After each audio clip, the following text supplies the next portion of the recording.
अस्सलाम वालेकुम my dear students. उम्मीद है आप सब ठीक ठाक होंगे, बहुत खुश होंगे। आज हम डिस्कस करने जा रहे हैं बायोकेमिस्ट्री का मोस्ट इम्पॉर्टेंट चैप्टर जो कि है वाइटामिन्स के हवाले से। वाइटामिन का जो चैप्टर है ये बुक के अंदर बहुत ज़्यादा डिटेल में मेंशन है। इसके अंदर डिफरेंट टर्मिनोलॉजीज़ यूज़ हुई हैं। सो अगर आप इसको बुक से तैयार करेंगे तो वो आपके लेवल पे यानी कि मैट्रिक लेवल पे तैयार करना थोड़ा सा मुश्किल है, लेकिन हम कोशिश करेंगे कि इस पूरे चैप्टर को हम नोट्स की शक्ल में तैयार करें ताकि पेपर में इसमें से अगर कुछ एमसीक्यूज आपसे पूछे जाते हैं तो आपका हर एमसीक्यू भी हल हो जाए। साथ में अगर आपसे कोई वाइवा का क्वेश्चन इसमें से पूछा जाता है तो आपको वाइवा के हवाले से भी कॉन्सेप्ट जो है वो हो कि विटामिन क्यों ज़रूरी हैं, इनका केमिकल नेम क्या होता है और इसकी कमी से हमारी बॉडी में कौन कौन सी बीमारियां जो हैं वो हो सकती हैं। आज का जो लेक्चर है वो वाइटामिन्स का इंट्रोडक्टरी लेक्चर है। आज के लेक्चर में हम वाइटामिन्स की क्लासिफिकेशन को डिस्कस करेंगे और इसके अलावा जितने वाइटामिन्स आपकी बुक के अंदर मौजूद हैं या जितने वाइटामिन्स दुनिया में होते हैं उन वाइटामिन्स का केमिकल नेम क्या होता है और उन वाइटामिन्स की कमी से कौन कौन सी मेजर प्रॉब्लम्स आती, उन प्रॉब्लम्स को हम एक तो समरी की शक्ल में याद करेंगे। आप कह सकते हैं कि आज का लेक्चर बेसिकली पूरे चैप्टर का खुलासा है या समरी है जो कि आपके एमसीक्यू पॉइंट ऑफ व्यू से बड़ा इंपॉर्टेंट है। सबसे पहले हम बात करते हैं कि वाइटामिन्स क्या होते हैं। वाइटामिन्स बेसिकली हमारी डाइट के अंदर मौजूद ऐसे फाइबर्स होते हैं या ऐसे ऑर्गेनिक कंपोनेंट्स होते हैं जिनकी हमारी बॉडी को बहुत ज़्यादा ज़रूरत होती है। बॉडी इटसेल्फ बहुत सारे वाइटामिन्स ऐसे हैं जो बॉडी इटसेल्फ नहीं बनाती। वाइटामिन्स आपको आपकी डाइट से लेने पड़ते हैं। अगर आपकी डाइट ठीक नहीं होगी तो आपकी बॉडी में स्पेसिफिक किस्म के वाइटामिन्स की कमी हो जाती है और वाइटामिन्स की कमी की वजह से बॉडी बहुत सारे इश्यूज से गुजरती है। अगर हम डेफिनेशन देखें तो vitamins are naturally occurring organic essential organic constituent of the diet. They in minute amount, minute का मतलब होता है थोड़ी, स्मॉल, वो स्मॉल अमाउंट में हेल्प करते हैं in maintaining normal metabolic activities of the tissues. Vitamins की थोड़ी सी मिकदार भी जो है वो हमारी बॉडी की नॉर्मल एक्टिविटीज को मेंटेन करने के लिए बहुत ज़्यादा ज़रूरी है। आप मज़ीद लेक्चर्स में देखेंगे कि हर वाइटामिन बॉडी के लिए किस लिहाज से ज़रूरी है और हर वाइटामिन की बॉडी में कहाँ कहाँ हमें ज़रूरत पड़ती है। इनका जो मॉलिक्यूलर वेट होता है वाइटामिन्स का वो लो होता है, यानी कि ये वेट में हल्के होते हैं, लेकिन इनके फंक्शन जो हैं वो बहुत ज़्यादा इंपॉर्टेंट होते हैं। हमारी बॉडी को डेली रूटीन में वाइटामिन्स की ज़रूरत होती है, बट वाइटामिन्स की ज़रूरत बढ़ जाती है जब बच्चे की ग्रोथ हो रही होती है, यानी कि जब बच्चा ग्रोइंग स्टेज में होता है तो उसको बहुत ज़्यादा वाइटामिन्स चाहिए होते हैं। साथ साथ जब प्रेगनेंसी होती है तो क्योंकि आपको आपकी बॉडी के लिए भी वाइटामिन्स चाहिए होते हैं और फीटस के लिए भी वाइटामिन्स चाहिए होते हैं। और साथ साथ लैक्टेशन, वो मदर जो कि बच्चों को फीड कराती हैं जिनको आप नर्सिंग मदर्स कहते हैं, नर्सिंग मदर के लिए भी जो वाइटामिन्स की रिक्वायरमेंट है वो आम फीमेल से ज़्यादा होती है।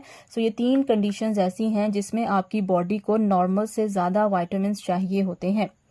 अब आपसे अक्सर एमसीक्यू में पूछा जाता है कि वो कौन से वाइटामिन्स हैं जो कि फैट सॉल्यूबल होते हैं और वो कौन से वाइटामिन्स हैं जो कि वाटर सॉल्यूबल होते हैं। आप याद रखिएगा कि 4 वाइटामिन्स दुनिया में ऐसे हैं जो कि फैट सॉल्यूबल होते हैं। बाकी जितने भी वाइटामिन्स हैं दुनिया भर के वो सारे के सारे वाटर सॉल्यूबल होते हैं। अब फैट सॉल्यूबल वाइटामिन्स को याद रखने के लिए हम निमोनिक्स यूज करते हैं, दैट इज कॉल्ड एडिक। ठीक है, एडिक से मुराद है ADE और K, इसको हम याद कैसे करते हैं, एडिक के नाम से। वो वाइटामिन जो कि फैट के अंदर हल होते हैं उसे कहते हैं vitamin A, vitamin D, vitamin E और विटामिन K। इनमें से सबसे कॉमन जो है वो विटामिन D है। आप सबने घरों में देखा होगा कि सबके घरों में जो फीमेल हैं, स्पेशली जो आपकी मदर्स होती हैं, वो कहीं ना कहीं विटामिन D के इंजेक्शन घरों में इस्तेमाल कर रही होती हैं क्योंकि हड्डियों के लिए बहुत ज़्यादा ज़रूरी होता है। कभी अगर आपने विटामिन D का एक ड्रॉप अगर आप अपनी स्किन पे टच करके देखें तो उसको अगर आप रब करेंगे तो वो जो है ना वो ऑयली नेचर का होता है। तो क्योंकि वो ऑयली नेचर का होता है इसलिए आपको पता है कि जो चीज़ ऑयली नेचर की होती है वो ऑयल के अंदर या फैट के अंदर हल होना पसंद करती है। सेम आपने विटामिन E भी देखा होगा ये बहुत कॉमनली यूज़ किया जाता है। इवियन के नाम से कैप्सूल आता है, सॉफ्ट जेलाटिन कैप्सूल होता है, ग्रीन कलर में भी होता है और ब्लू कलर में भी ये कैप्सूल होता है। और इसके अंदर से अगर आप इसको थोड़ा सा पंक्चर करें तो इसके अंदर से आपको एक ऑयली कंटेंट जो है वो मिलता है। तो क्योंकि ये इटसेल्फ ऑयल होता है इसलिए ये आपकी बॉडी में भी फैट सॉल्यूबल वाइटामिन होता है। तो ये बात आपने एमसीक्यू के हवाले से याद रखनी है। इसके अलावा कौन कौन से विटामिन होते हैं? इसके अलावा विटामिन सी और बी कॉम्प्लेक्सेस होते हैं। बी कॉम्प्लेक्स हमने क्यों कहा है? बी कॉम्प्लेक्स इसलिए कहा है कि बी की तकरीबन 1 2 3 4 5 6 7 8 तरह के विटामिन बी होते हैं। और क्योंकि इनकी डिफरेंट टाइप्स हैं तो इसलिए हमने यहाँ पे क्या लिख दिया है? B complex. जितने भी विटामिन बी की टाइप्स हैं और विटामिन सी, ये सारे के सारे क्या होते हैं? ये वाटर सॉल्यूबल विटामिन्स होते हैं। तो ये बड़ा आपका इम्पॉर्टेंट एक एमसीक्यू है। अब हम देखेंगे कि बॉडी के अंदर टोटल कितने विटामिन्स की ज़रूरत है, उनका केमिकल नेम क्या है और उन विटामिन्स की कमी से हमारी बॉडी में क्या क्या इश्यूज आ सकते हैं। तो ये जो मैंने आपके लिए एक चार्ट सा बनाया है, ये आपकी पूरी बुक का या पूरी विटामिन के चैप्टर की एक समरी है और मेजॉरिटी ऑफ एमसीक्यू आपके इसी वाले चार्ट में से निकल आते हैं। तो सबसे पहले हम देखते हैं जी विटामिन कौन कौन से हैं। विटामिन ए, डी, ई और के, जो कि आपने पढ़ा है कि ये फैट सॉल्यूबल होते हैं।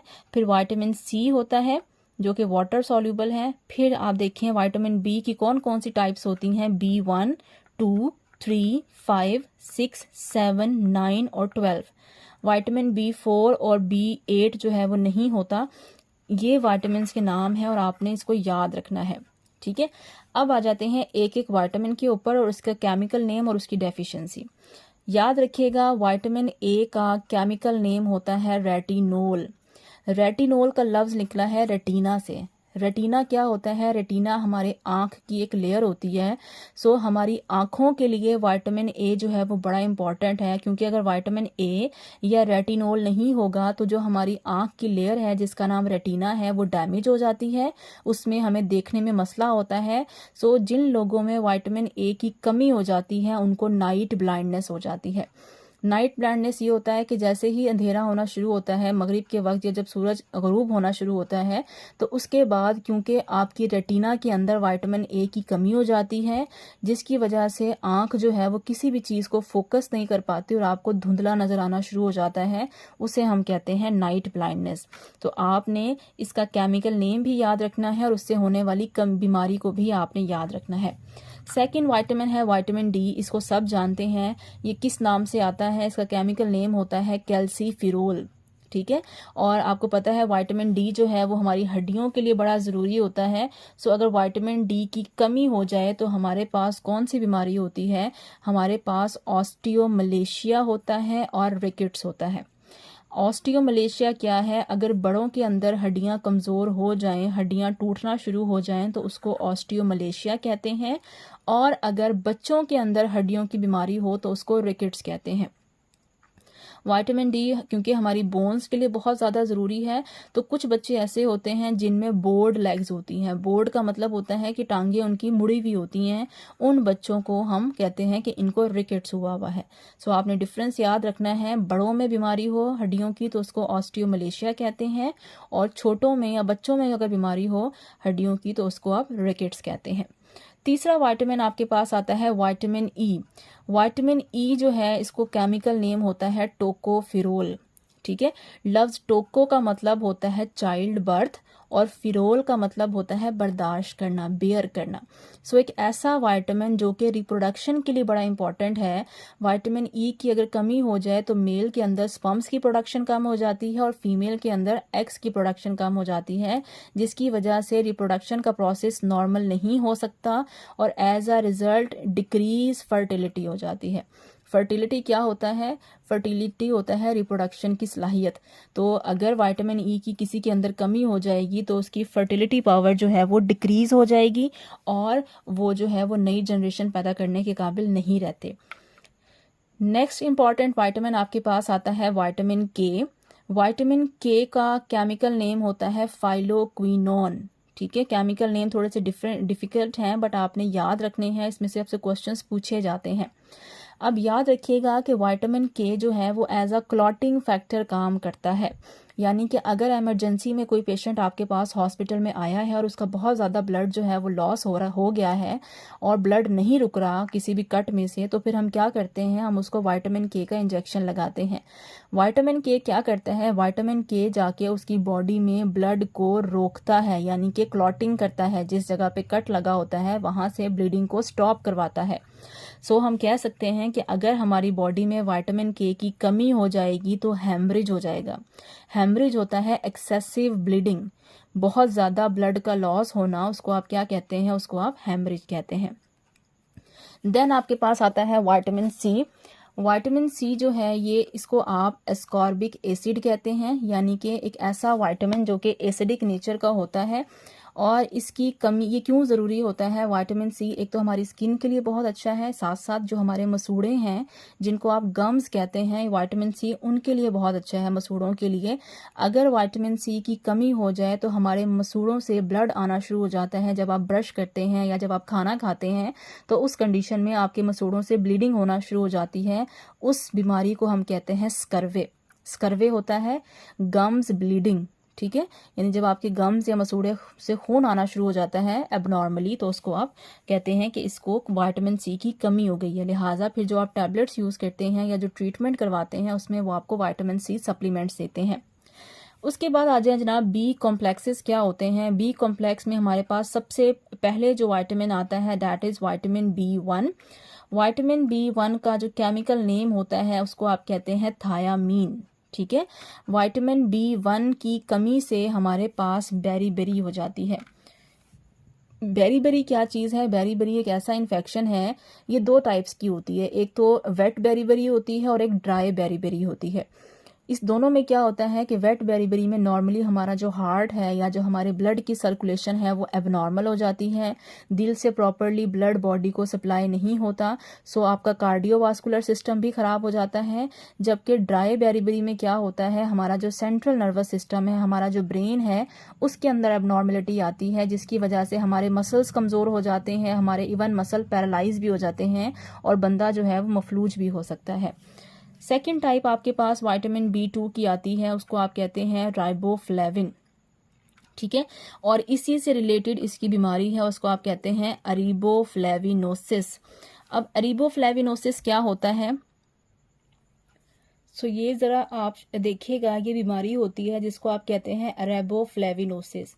इसमें अगर आप देखें तो आपके जो मुंह के अराउंड का एरिया है इसके अंदर ज़ख्म हो जाते हैं, सोर होते हैं और आपको मुंह खोलते हुए जो है वो तकलीफ़ का सामना करना पड़ता है। इस बीमारी का नाम होता है अरेबोफ्लेविनोसिस और ये आपके पास किस वक्त होती है, ये आपके पास उस वक्त होती है जब आपकी बॉडी के अंदर विटामिन B2 की कमी हो जाती है, ठीक है जी। उसके बाद थर्ड टाइप हमारे पास विटामिन बी की आती है, उसको कहते हैं विटामिन B3। विटामिन B3 जो है इसका जो केमिकल नेम होता है डैट इज़ कॉल्ड नियासिन, ठीक है। और विटामिन B3 की कमी से हमारे पास एक और बीमारी होती है डैट इज़ कॉल्ड पेलेग्रा। ये जो पिक्चर है ये आपको रिप्रेजेंट करती है पेलिग्रा की बीमारी। इसमें बेसिकली क्या होता है, जो आपकी स्किन है, स्पेशली आपके हाथ, आपके पाँव, आपका फेस और जो आपका नेक रीजन है, उसमें स्किन के ऊपर मुख्तलिफ किस्म का इन्फ्लेमेशन हो जाती है, सोजिश हो जाती है, सोर बन जाते हैं, ज़ख़म बन जाते हैं और ये बहुत पेनफुल जो है वो बीमारी होती है। ऊपर उन्होंने मेंशन भी किया हुआ है कि किसकी वजह से होती है, नियासिन की कमी की वजह से होती है। सो इस तरह की पैची स्किन जो है वो बन जाती है, ठीक है जी। तो विटामिन B3 की कमी से हमें कौन सी बीमारी होती है, पेलिग्रा। ये स्किन इन्फेक्शन है और मोस्टली ये आपके हाथ, पाँव, नेक और फेस को इफ़ेक्ट करता है। देन हमारे पास आता है विटामिन B5। विटामिन B5 जो है इसका केमिकल नेम होता है पेंटोथेनिक एसिड। अब विटामिन B5 जो है इसकी कमी से हमारे पास जो बीमारी होती है उसको आप कहते हैं पैरेस्थीजिया। पैरेस्थीजिया क्या होता है, ये एक ऐसी बीमारी है जिसमें हमारी जो हाथ होता है, हाथ की जो रगें होती हैं उनके अंदर आपको शदीद बर्निंग सेंसेशन होती है, पेन होता है और इसमें कोई स्किन के ऊपर इन्फ्लेमेशन, सोजिश, रेडनेस अपेयर नहीं होती, बल्कि आपको अंदर जो आपकी नर्व्स होती हैं उनके अंदर वो कंप्रेस हो जाती हैं, वो दब जाती हैं, जिसकी वजह से आपको अंदर मसल के अंदर जो है वो पेन होना होना शुरू होता है। इसकी मैं आपको अगर पिक्चर दिखाऊं तो ये कुछ इस तरह से होती है। इसमें आपको रेड कलर का एरिया दिखाया गया है जहां से मुख्तलिफ नर्व्स निकल रही हैं। ये एरिया किसी वजह से कंप्रेस हो जाता है, जिसकी वजह से आपको नंबनेस यानी कि हाथ सुन हो जाता है और हाथ के अंदर पेन होना शुरू हो जाता है। सो अगर आपको इस तरह का कोई इन्फेक्शन हो रहा हो तो उसकी वजह क्या होती है कि बॉडी के अंदर विटामिन B5 की कमी हो जाती है, लिहाजा हम विटामिन B5 सप्लीमेंट्स देना शुरू करते हैं। उसके बाद जो विटामिन बी के मोस्ट इम्पॉर्टेंट टाइप हैं वो आती है विटामिन B6, विटामिन B9 और विटामिन B12। अगर आपसे लॉन्ग क्वेश्चन पूछा जाता है तो वो मेजॉरिटी B6, B9 और B12 में से पूछा जाता है। ये तीनों टाइप्स बड़ी इंपॉर्टेंट हैं, इनको मैं आपको एक साथ बताऊंगी। उससे पहले मैं आपको बता देती हूँ विटामिन B7 क्या होता है। विटामिन B7 का केमिकल नेम होता है बायोटिन और ये आपकी स्किन के लिए बहुत अच्छा होता है। आपके जो कॉस्मेटिक्स होती हैं या जो आपके फेस प्रोडक्ट्स होते हैं उनके अंदर विटामिन B7 सबसे ज़्यादा इस्तेमाल किया जाता है। और अगर विटामिन B7 की कमी हो जाए तो हमारी बॉडी के अंदर एक बीमारी होती है, that is called dermatitis. Derma का मतलब होता है स्किन और टस का मतलब होता है इन्फ्लेमेशन या सोजिश। ऐसी बीमारी जिसमें आपकी स्किन के ऊपर मुख्तलिफ किस्म के दाने बन जाएं, रेडनेस हो जाए, इचिंग हो जाए और आपको पेन होना शुरू हो स्किन के किसी भी एरिया में, वो क्यों होता है? वो विटामिन B7 की कमी की वजह से होता है। अब आ जाते हैं विटामिन बी की 3 इंपॉर्टेंट टाइप्स के बारे में। पहली जो टाइप है उसको कहते हैं विटामिन B6। इसे कहते हैं, इसका केमिकल नाम होता है पायरिडॉक्साइन। ठीक है, पायरिडॉक्साइन क्यों ज़रूरी है या विटामिन B6 क्यों ज़रूरी है? विटामिन B6 आपके रेड ब्लड सेल्स के लिए बड़ा इंपॉर्टेंट है। सेम विटामिन B6 भी, विटामिन B9 भी और विटामिन B12 भी, तीनों के तीनों आपके ऐसे विटामिन हैं जो कि आपके blood cells, specially red blood sales की ज़िंदगी के लिए बहुत ज़्यादा ज़रूरी हैं। अगर इन तीनों में से किसी की भी कमी हो जाएगी तो आपके रेड ब्लड सेल्स ख़राब हो जाएंगे, रेड ब्लड सेल्स कम हो जाएंगे, जिसकी वजह से पेशेंट जो है वो एनीमिया का शिकार हो जाता है।